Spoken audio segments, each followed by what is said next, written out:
Good morning, friends. Greetings and welcome to The Bright Side, your nutritional program dedicated to the understanding of the vast world of nutrition and nutritional supplementation. I'm your host, Pharmacist Ben, nutritional pharmacist from Boulder, Colorado. I use nutritional supplements where other healthcare practitioners use toxic pharmaceutical drugs and sometimes deadly medical procedures. If you suspect that there are natural nutritional roads to your health and vitality and well-being, and to addressing your health challenges, whatever they may be, but you don't know where to begin, you have come to the right place. As you listen to The Bright Side every day, you are more and more in control of your body, you are more and more knowledgeable, and you know you can overcome any health challenge. That is why we are here every day on The Bright Side, helping clear up the sometimes confusing world of nutrition and nutritional supplementation. Over the last 32 years of practicing pharmacy, I have seen drug-free recoveries from diabetes, hypertension, obesity, skin diseases like acne, psoriasis, eczema, rosacea, digestive ailments, autoimmune issues of all kinds. Recoveries that by the standards of modern medicine can only be called a miracle, but what is in the world of the body, what is in the world of biology, standard operating procedure. Because the human biological system is a healing system, it's a regenerating system, it is designed divinely to heal and renew itself on a moment-to-moment basis, and while some folks may call that a miracle, it really is just the way the body works. And if you have questions about health, nutrition, prescription drugs, if you want to wean yourself off your meds and get on a good nutritional supplement program, we are here for you. We welcome your phone calls on The Bright Side. 844-236-6010. 844-236-6010 is our number. Got lines open for you. We'll get your calls at the bottom of the hour, as we always do in the program. 844-236-6010. If you have a success story you'd like to share, if you have a comment, or if you have questions about ingredients, formulations, something you may have heard about, read about, our Truth Skin Health products, which are all available at truthtreatments.com. 844-236-6010 is our number. And longevity products can be purchased at brightsideben.com, pharmacistben.com, or criticalhealthnews.com. You can also call 866-735-2470 for more info, 866-735-2470. Ask them about joining the team, the Brightside Ben team. For a one-time $25 fee, you can be in business for yourself. Get your products at the wholesale price, 866-735-2470 for more info, or click on the Join the Team link at brightsideben.com, pharmacistben.com, or criticalhealthnews.com. Okay, welcome back to The Bright Side. We've been diving into the periodic table and the nutritional aspects of the periodic table. I call it the alphabet of reality, the alphabet of physical reality. Physical reality is constructed from the periodic table. We're constructed from the periodic table. Earth is constructed from the periodic table. Supplements and foods and plants and pretty much everything, not pretty much, literally everything is constructed out of the periodic table, everything in our physical world. We've been talking about the minerals. The minerals are just clumps of things off the periodic table. I'm trying to simplify it as much as possible because it is sort of a complicated subject.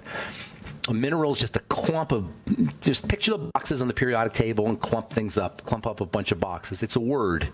If the periodic table is letters, then a mineral is a word, or actually it's a phrase because it's made up of a series of clumps. But I hope that's making sense here.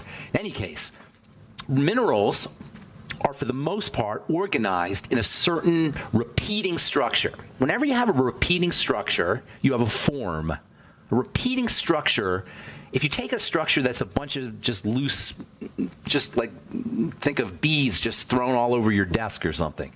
If you have a bunch of beads, just colored beads, thrown all over your desk, that's a big old mess. But if you structure those beads, they take a form. They go from being a big old mess to a form. They literally become inform. Information. Information is just structured noise, structured mess. A crystal is what we call an organized bunch of atoms versus a whole bunch of atoms just thrown around, strewed around. A crystal is organized. It's a form. And minerals are crystals. They're in a form. They're in formation. They're highly organized structures. And by the way, the form that minerals take, and this is zooming in on a billion times smaller, than the crystal or than the mineral itself. The form, when we talk about the shape that it has, it's all electronic. It's not real. It's just electrical. It has an electrical shape. And that electrical shape is, in a crystal, can be observed as boxes, little boxes. A crystal is made up of little electrical boxes. And you can't even picture how little. I mean, talking trillions and trillions and trillions of times smaller than the world we live in. But there's a world that's trillions and trillions and trillions of times smaller than the world we live in. Just think about that for a second. There is a world that exists, that our world actually comes from, that's trillions, many trillions, quadrillions, sextillions of times smaller than the world we live in. And it's a real world. It's a measurable world. And we can use that world to create things like television sets and computers. And this real world, if you could look at it, would have the most amazing visuals that are based on how it's shaped, how the form it takes. And the thing, what we call crystals, is the classic example of an organized, an electromagnetically organized mess. Information versus noise. That's the primal distinction, by the way, in the world: information versus noise. Things either being built up or things being broken down. Philosophers always ask the question, why is anything here? And what they really mean is, why is there information? How did things get informed? What motivates things to get informed when everything falls apart? That's the nature of reality, is that things fall apart. But yet we have this thing called information, where things are actually shaped. That's called God. That's called the unknown, mysterious, divine intelligence. Nobody really knows the answer to that question, so we just call it God, or we just call it the unknown, divine, mysterious intelligence, that the thing that makes shape, that creates a crystal. Or how does a crystal get created? Nobody really knows. They actually, scientists believe, they self-form. That's a whole nother story. We're going to talk about clays. We started talking about clays yesterday. Clays are a classic example of how crystals self-form, and then in turn they form other things. That's how they believe life began. They call it autopoiesis, self-development. It just started spontaneously, and it got more and more complex. They thought that's why the clay hypothesis of evolution comes from, is the idea that the clays themselves, which were formed spontaneously, are store life energy. They trap life energy, RNA. I don't want to get too into the weeds on that. In any case, crystals are phenomenally important in nature. Pretty much the definition of a mineral is a crystal. So the mineral world is crystalline world, which means that our Earth is a crystal, because our Earth is basically mineral. The definition of a mineral is a naturally occurring solid with a definite crystalline structure and chemical composition. And here's something else that's cool about crystals, really cool about crystals. They don't have to be solid. They can be liquid. Yes, liquid crystals are a thing. Imagine a crystal holds on to energy, but now it's liquid. It flows. It changes its degree of solidity. It goes from being solid to a liquid. Liquid crystals have this kind of jelly-like nature. In fact, a gel is a liquid crystal. It not only stores and releases energy, but it does it with movement. Minerals don't move. They just sit there. Liquids flow. That gives them a completely different set of dynamics. They move in the tiniest electrical way, the electron way, the quantum way, and then they move in a macroscopic way. They flow. They exist in several forms. Jello is your classic example of a liquid crystal. Jello goes from liquid to solid. When you put it in the refrigerator, you heat it up. It becomes a liquid, it becomes a solid. It's called a liquid crystal. And anytime you have a gel, you have a liquid crystal. Wherever you see a gel, you have a liquid crystal. In an LCD, liquid crystal display television, the liquid crystals, the flexibility of the liquid crystals allows it to manipulate light. They twist and then they straighten out again. When you run electrical current through them, they change shape from a twisted up structure to a straight structure.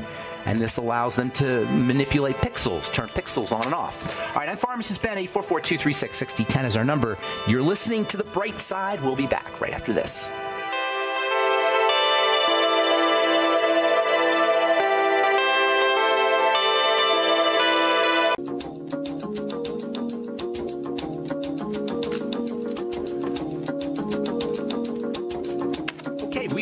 on the bright side, 844-236-6010. Got lots of lines open for you. We'll get to your calls at the bottom of the hour, as we always do, on the bright side. Thanks for listening. We're on the air Monday through Friday, 8 to 9 Pacific, 10 to 11 Central Time, and 24/7 on the archive page at brightsideben.com. You can purchase longevity products at brightsideben.com, pharmacistben.com, criticalhealthnews.com, and you can purchase skin health products at truthtreatments.com. Never any preservatives, fragrances, fillers, waxes, emulsifiers, nothing your skin doesn't need or doesn't want in any of our Truth skin health products. They're all up at truthtreatments.com, truthtreatments.com.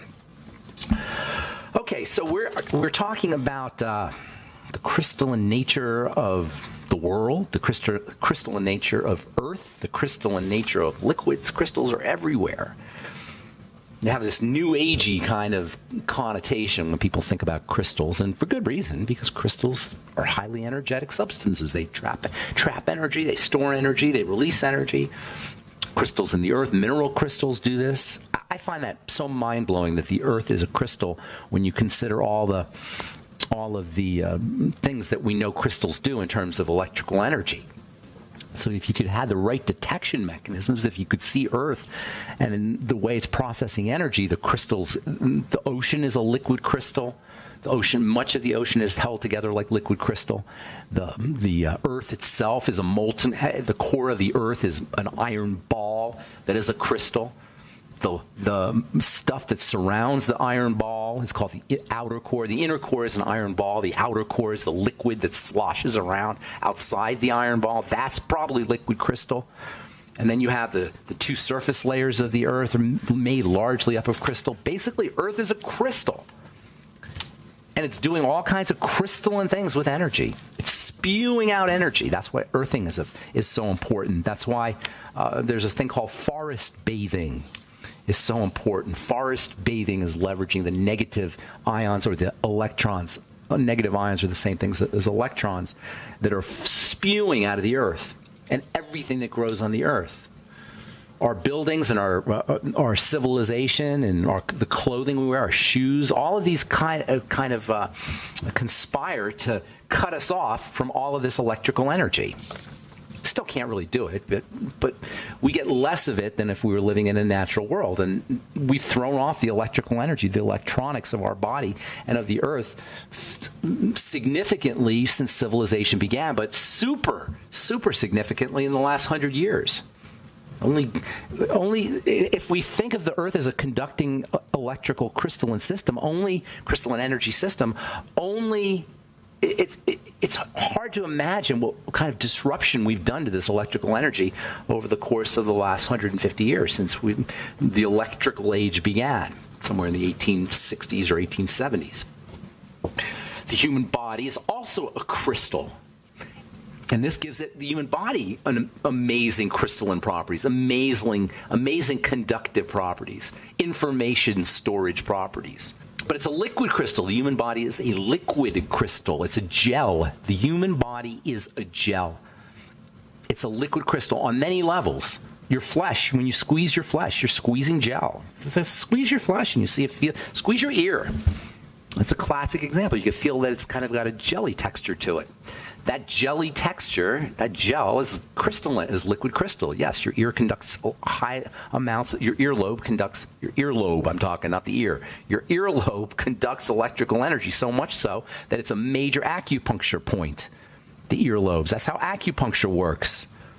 Acupuncture interferes with or supports or somehow creates some kind of electrical circuit between the crystalline liquid gel of your collagen and your connective tissue. And by the way, collagen is an amazing liquid crystal. And not only the collagen, but the interaction between the collagen and the water. This is what structured water is about. And this is another absolutely mind-blowing, fascinating, just super cool aspect of biology that has just been discovered, by just I mean the last 20 years, which is called the fourth phase of water. We've known water comes in three phases, ice, steam, and liquid. But now there's a fourth phase of water. And that fourth phase of water is super amazing. super electrical. It's the interaction between collagen and water, and that's what we are made up of, this structured, crystalline, intelligent water that flows. And it's not just our macrostructure, our cells themselves. Our cells are liquid crystals. The membrane, the outer portion is a liquid crystal, and the inside is a liquid crystal. How amazing is that? If you know how cool crystals are, we are crystal beings. Our cells are crystalline. Life is crystalline. Earth is crystalline. It's all crystal. I think that's absolutely, absolutely amazing. Yesterday we talked about a really interesting type of mineral substance that is formed from geology, geological processes that we use in our culture a lot, that we cook with, that we eat, that we take as medicine, that we build buildings with, or at least they used to. It's called clay. Clay is really interesting stuff. I've been eating clay not every day, but periodically. I'll do some clay for 20, 30 years. I find it highly, highly tasty. And it's really interesting because you look at it and it just looks like a dirt puddle, but man, is it tasty. Clay will give you magnesium, it'll give you calcium, it'll probably give you trace elements, eating clay that is. But it's mostly, its claim to fame is as a detoxifier, especially for so-called heavy metals. It chelates metals. Clays chelate not just metals, they chelate or they attract out infectious material, toxic material. It's just a nice way to cleanse, and it tastes great. It's a good source of magnesium and calcium and probably trace elements. And then using clay for the skin, that's a whole nother great strategy for keeping your skin clean and healthy, especially if you have acne. It also helps heal things, helps heal diaper rash, burns. People have been using clay and enjoying the properties of clay for eons. Cooking in clay pots came about because it had a great clay makes a great pot, of course, for a great vessel for cooking stuff in, but it also helps detoxify things. You can get edible clays pretty much anywhere in a health food store. You can get edible clays. You can get edible clays off of Amazon. I mean, it's pretty readily available. Edible clays. Some people are now poo-pooing the idea, or even saying it can be dangerous, but I don't see any danger to it. Be especially effective as a treatment for diarrhea. Kaopectate is kaolin clay. Kaolin being the most popular of the clays. Bentonite clay and kaolin clay, which are two classes of clays. Clays are divided into various classes depending on the minerals they have. Those are the two basic ones, bentonite and kaolin. But there's various gourmet clays. Redmond clay is a really interesting one that they have. You can get that's mined in Wyoming. Clays come from pressure. The Earth is secreting liquids from the center, from the outer core, and these liquids called magma, and it usually comes out in volcanoes and openings in the Earth. This magma seeps out. That liquid magma becomes crushed over the course of millions and billions of years. Anyway, we've got to take a break. We'll finish up when we come back from our break. I'm Pharmacist Ben. You're listening to The Bright Side. 844-236-6010 is our number. We'll be back right after this.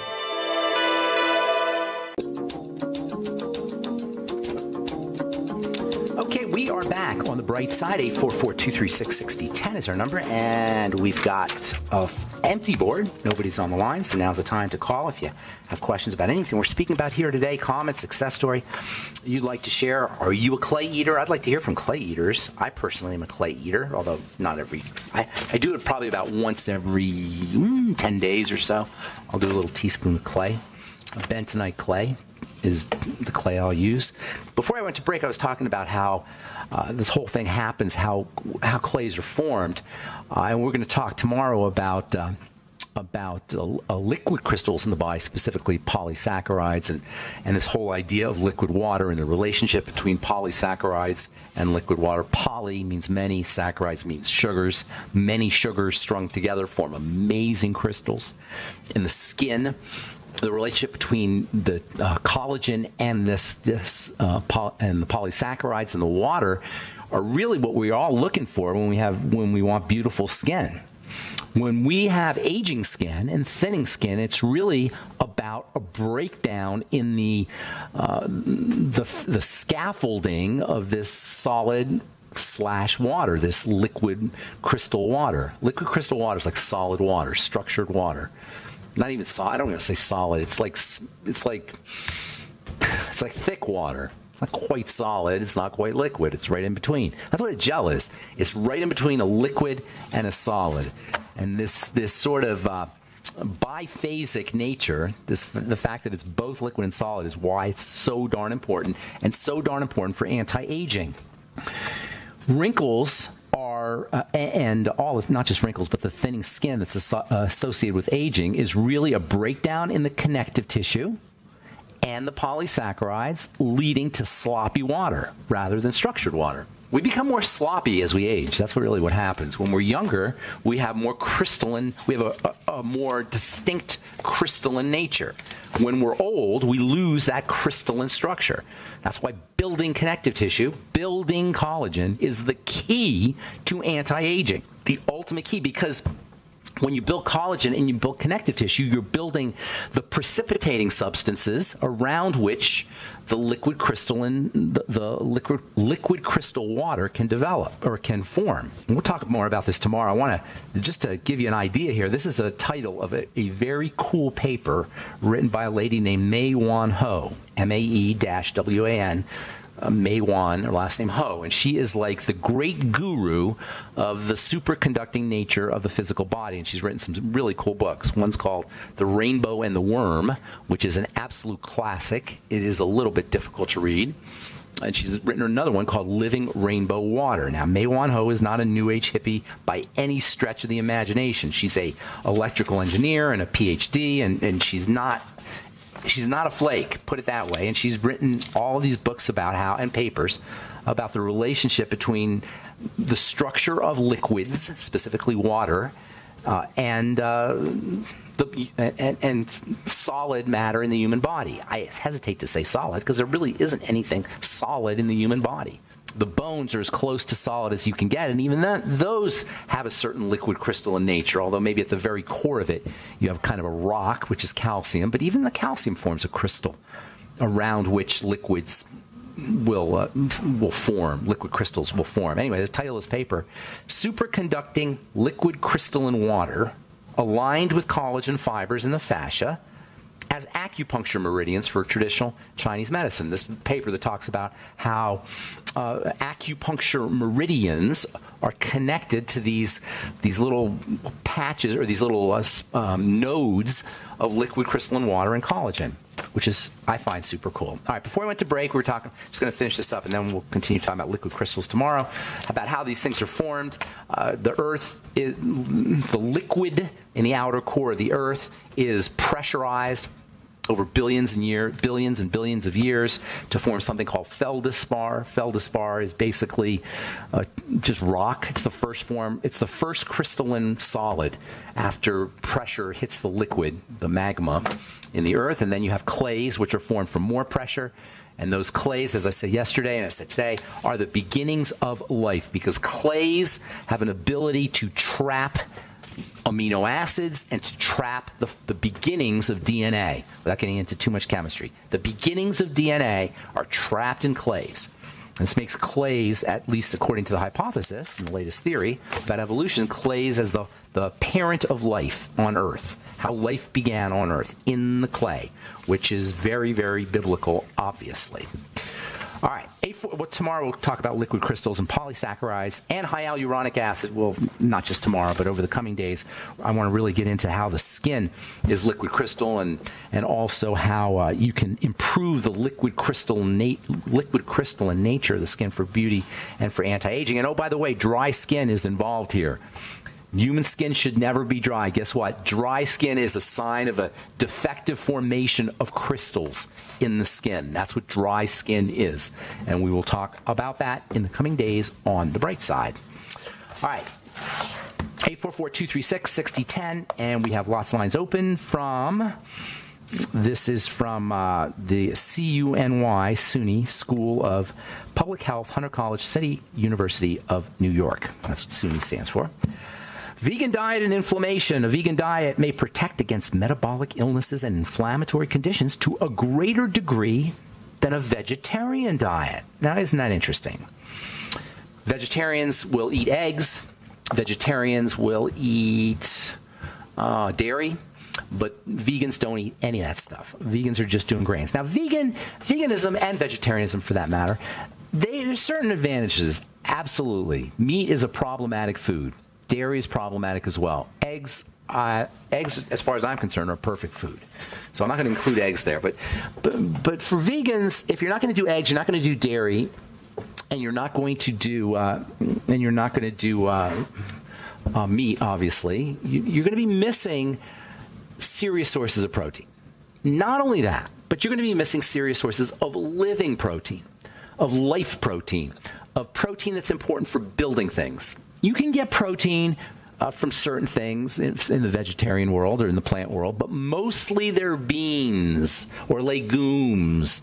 Most vegetables are not high protein. Seeds also. Legumes and seeds. Legumes, of course, that's probably a type of seed, but say legumes and seeds. Those are the two places that if you're a vegetarian, that's where you're going to have to get your protein from, and that's problematic. That's the problem with being a vegan, is you're depending on sources of nutrition that are not necessarily good for the human body, i.e. grains and legumes. And if you can navigate your way around that and you find that you maybe don't need as much protein or need as much building, go with the veggies. The veggies, now those are amazing. And by vegetables, I'm thinking like broccoli and cauliflower and Brussels sprouts. And a vegetable is technically an edible substance that doesn't have an edible plant that doesn't have a seed. And you can get wonderful nutrients from them, absolutely. What you can't get is building substances like protein and also vitamin D, for that matter, and to a large extent vitamin A. The most important building substances, vitamin D, vitamin A, and protein, are three of the most. There's others too, are not found to a high degree in the kind of foods that vegans eat, and that's the real problem. But as far as inflammation goes, absolutely. Plants are less inflammatory unless you're reacting. That's a whole other issue, the whole lectin thing. So you just got to be careful if you're vegan and vegetarian, and you have to be more conscious about how you eat. Gold.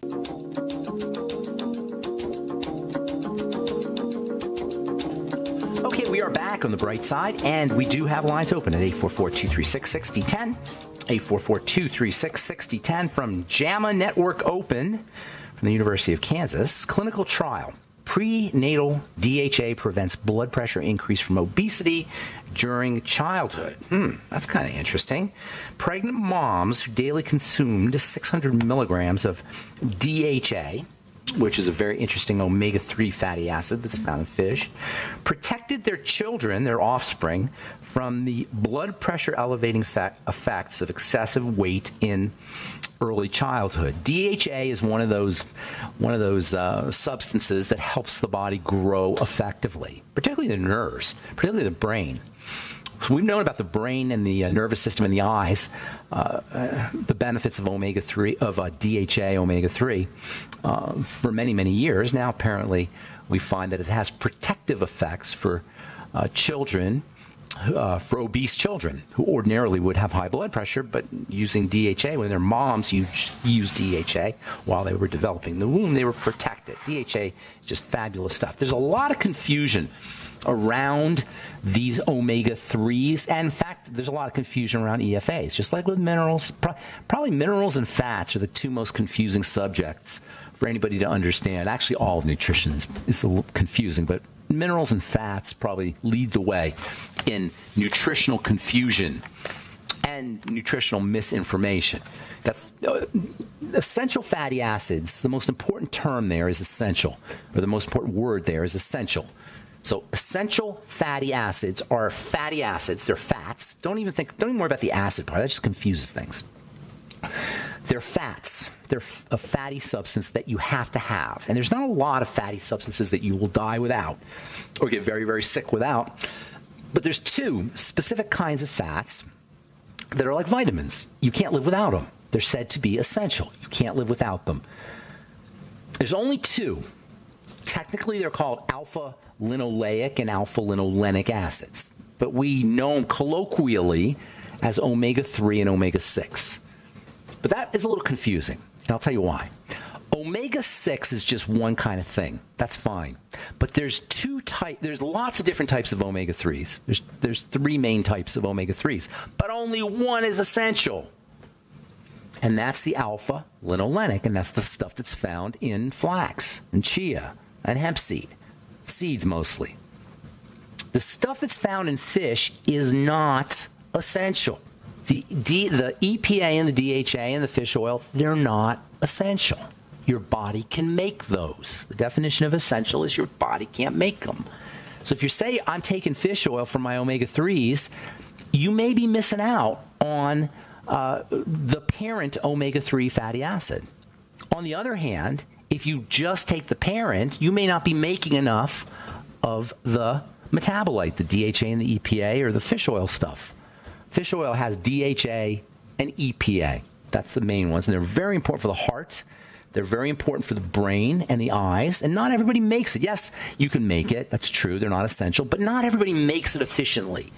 Making it requires a healthy metabolism. Not everybody has that, especially if you're hypothyroid or you've got blood sugar problems. If you're generally sick, you can assume you're not converting that master or parent omega-3 into the metabolite, the breakdown products. They're not essential, but they're important. The parent is essential. So I say take them both. Take omega-3s from flax and fish, and from flax and chia and from hemp seed, and then also take it from fish, just to make sure.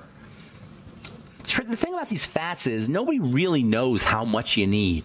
They do all kinds of studies, and they say what cavemen used to get, and we get too much omega-6s compared to what we're supposed to have. That's not true, by the way.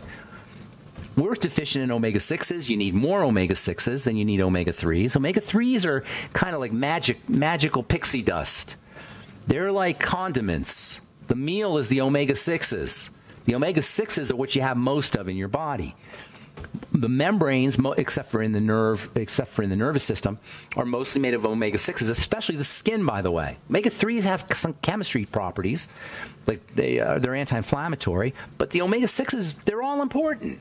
So take them all, and don't count on getting them from food. And because how much we need is so confusing, just go by your symptoms. The most classic way to assess, the way I look at it, in my experience, the most classic way to assess deficiencies is through your skin. Dry skin, flaky skin. In fact, this is where this is when they were studying these fats, which basically was the turn the 1920s or so, 1930s. The classic sign of essential fatty acid deficiencies involve the skin and the hair. So go by super dry skin, and also paradoxically by super oily skin. Super oily skin can be a sign of deficiencies, and super dry skin can also be signs of deficiencies. Flaky skin can be a sign of deficiency. And this isn't just true for people, it's also true for your pets, for dogs and cats. Dogs and cats who have dry, yucky coats can get benefits by eating things like eggs, which contain wonderful omega-3s when they're from healthy chickens that are eating worms like they're supposed to. These days, chicken eat a lot of corn. That's another problem. We feed our chickens and we feed our fish and we feed our cows the kinds of grains and foods that are rich in omega-6s when they really want to be eating the omega-3s. Cows want to be eating grass, not corn. Fish want to be eating algae and plankton, not corn. That's not fake food.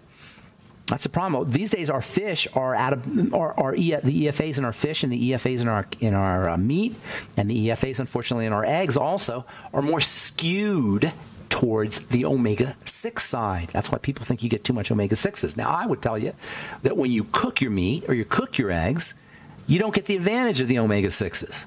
The omega-6s are destroyed by cooking. So I think we're all deficient in everything, personally. In any case, the best way to absolutely 100% make sure you're getting your omega-3s and your omega-6s and your essential fatty acids is to supplement. Get yourself on your ultimate EFAs. If you have any of the signs, the common signs of of EFA deficiency, especially around the skin, get yourself on a good essential fatty acid supplement. One of the neat benefits of the Ultimate EFAs when you get on the Ultimate EFAs is you'll find you don't crave fatty foods as much. To me, that's an amazing benefit. And interestingly, when you lay off your EFAs, you'll find you start to crave fatty foods again. It's almost like the body is compelled to go look for essential fatty acids. And if you're pregnant, you absolutely 100% better get on some EFAs. If you have any female reproductive issues, menstrual cycle issues, EFA deficiency can likely be a culprit. And of course, if you've had your gallbladder removed, it's almost a guarantee that you're going to be dealing with some kind of EFA deficiency. If you have an intestinal problem, essential fatty acids are like all fats absorbed in the intestine. So if you have Crohn's disease, celiac disease, ulcerative colitis, good chance you're going to be EFA deficient.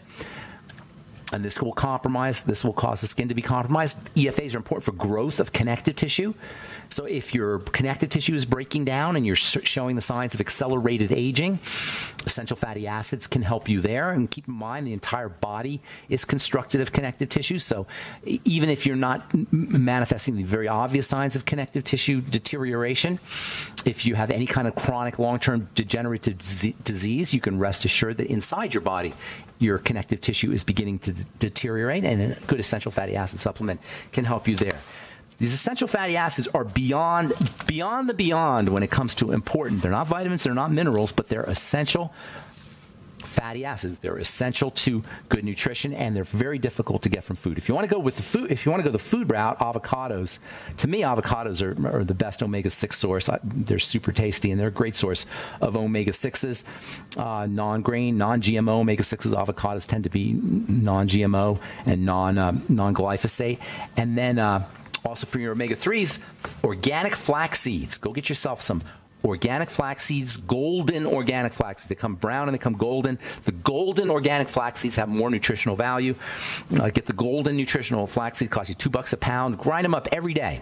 Do a teaspoon or a couple of teaspoons of flaxseed, ground up flaxseed fiber every day. You got to ground it up to get the nutritional value. Flaxseed is a great source of vitamin E. Flaxseed is an awesome source of protein, and you're going to get your omega-3s. And then eating fatty fish, of course, is a great way, or sushi is a great way to get your DHA and your EPA, or you can supplement with something like the Ultimate Essential Fatty Acids or Carlson's lemon flavored. Got to go with the lemon because the stuff does taste a little nasty. Carlson's lemon flavored cod liver oil, or also Nordic Naturals makes a good fish oil. All right, I'm Pharmacist Ben. Thanks for listening to The Bright Side. Have yourselves a beautiful, wonderful, awesome, spectacular day. We'll talk to y'all later. Bye for now.